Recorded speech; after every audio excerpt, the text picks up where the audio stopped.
हमारे बहुत से भाई, उनकी आस्था और अकीदा यह है कि धरती हमारी माता है।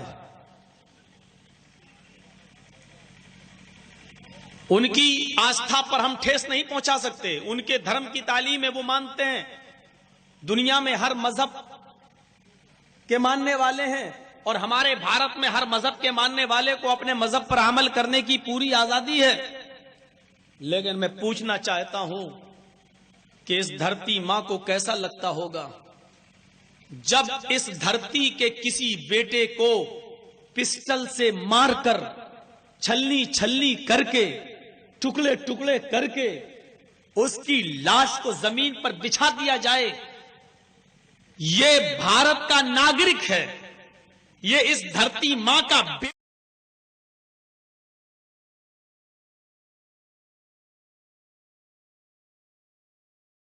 बेटा है, और उस बेटे की लाश को उसकी मां के सीने पे डाल दिया जाए। उस मां को कैसे बर्दाश्त होता होगा कि मेरा कलेजा, मेरा जिगर का टुकड़ा मेरे सीने पे पड़ा है और मारने वाले भी मेरे बेटे हैं। यह उन लोगों को सोचना चाहिए जो इस धरती को अपनी मां कहते हैं। क्या वो सिर्फ एक धर्म विशेष की मां है?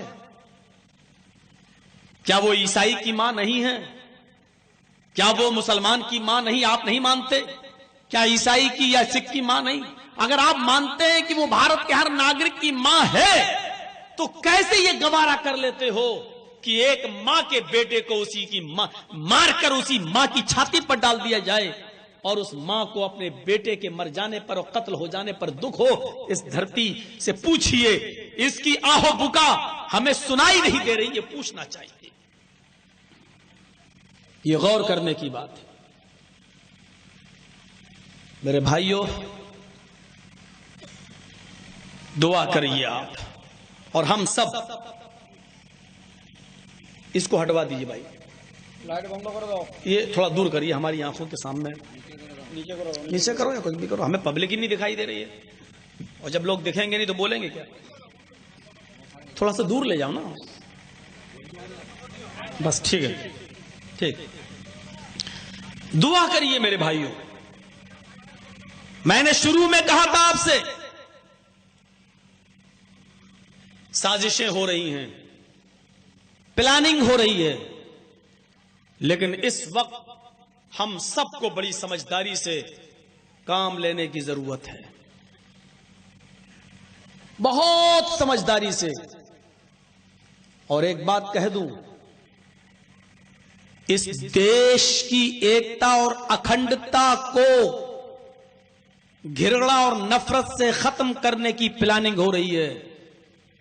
मैं तुमसे गुजारिश करता हूं मुसलमानों, इस देश के सच्चे मुहाफिज तुम हो, इस भारत के सच्चे रखवाले तुम हो। 1857 से लेकर 1947 तक इस देश को अंग्रेजों से आजाद कराने में भी तुम पीछे नहीं रहे हो। आज भी इस देश को देश के हथियारों से बचाना है। इस देश की हिफाजत की जिम्मेदारी हमारे और आपके ऊपर है। लोग हमें देशद्रोही कहेंगे, उनके कहने से मत डरिएगा। उनका काम है वो करें, हमारा काम इस देश की हिफाजत करना, हम वो करेंगे।